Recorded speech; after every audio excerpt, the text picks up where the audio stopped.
Moitas grazas, presidente. Señorías, lo sitúo. 1931, pleno de las Cortes Constituyentes. Castelao denuncia lo duro que resultaba que los niños de las escuelas gallegas creyeran que hablar castellano era hablar bien y hablar gallego era hablar mal. Una realidad agravada tras 40 años de dictadura, tras 40 años de esa longa noite de pedra que diría nuestro poeta Celso Emilio Ferreiro. Yo vi esa realidad. Yo vi las burlas, los castigos que se le daban a los compañeros míos de clase a los que se le ocurría soltar alguna frase na súa lingua materna. Castelao en ese pleno defendía una enmienda al proyecto de la Constitución y decía: el castellano es el idioma oficial del Estado, ni legislativa ni administrativamente se coartará el uso de la lengua propia en las diferentes regiones.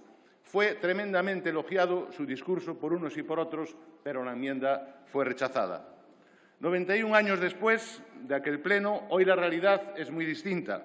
La Constitución, en su artículo 3, pone en pie de igualdad a las lenguas propias como lenguas oficiales en sus comunidades autónomas. Reconoce la riqueza de las modalidades lingüísticas como patrimonio cultural y objeto de especial respeto y protección. Contamos con el Consejo de las Lenguas Oficiales en la Administración General del Estado. Y quiero reseñar aquí también el papel de Rodríguez Zapatero en la Carta Europea de las Lenguas Regionales y o Minoritarias y al reconocimiento de las lenguas propias en la Unión Europea.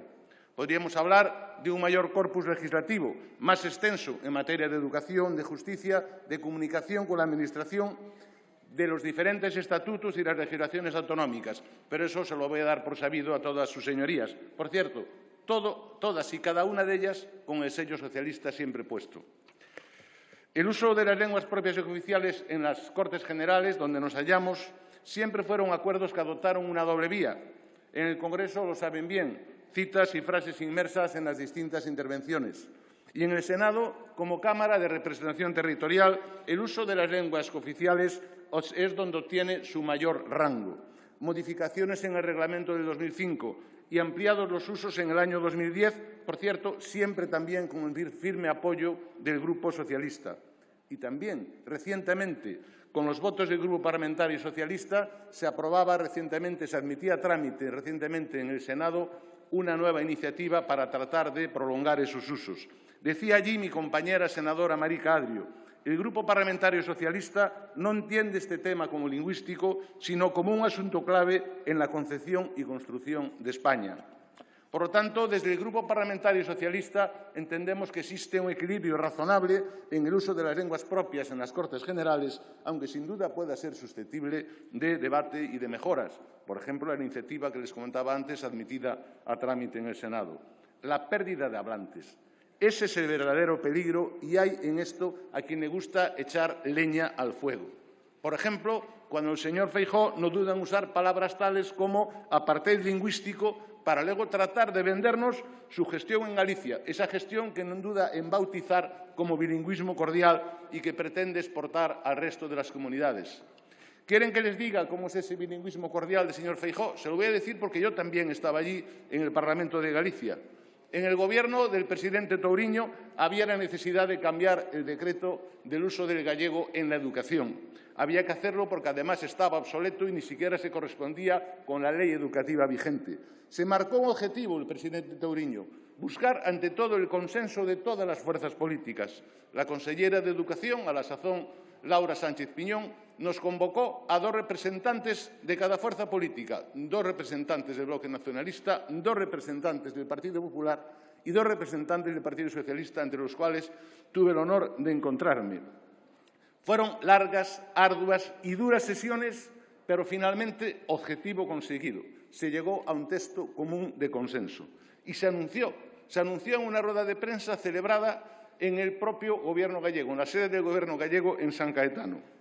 Les voy a decir lo que decía en aquella rueda de prensa la señora López Besteiro, que era la portavoz del Partido Popular a la sazón en materia educativa.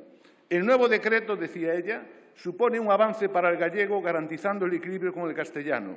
Garantiza la competencia lingüística en las 2 lenguas. Y añadía: en educación infantil se respeta la lengua materna y supone aplicar el plan de normalización que fue impulsado por el Partido Popular cuando estaba en el Gobierno. Eso fue lo que dijo la señora López Besteiro. Blanco y en botella, ¿verdad? Parecería que sí, que eso se logró y que ya estaba aprobado. Pues resulta que no.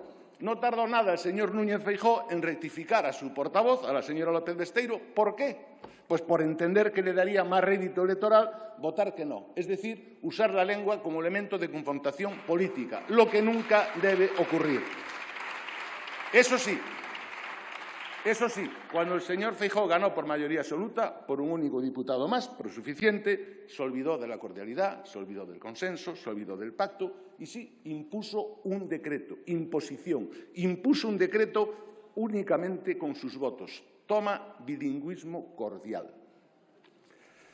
Bien, quiero finalizar, señorías, con una consideración que juzgo necesaria después de lo oído aquí. Para los socialistas, la férrea defensa de las lenguas propias, cuyo ámbito en este país alcanza más del 40%, no puede ser utilizada de forma mezquina e intentar confundirla con el separatismo.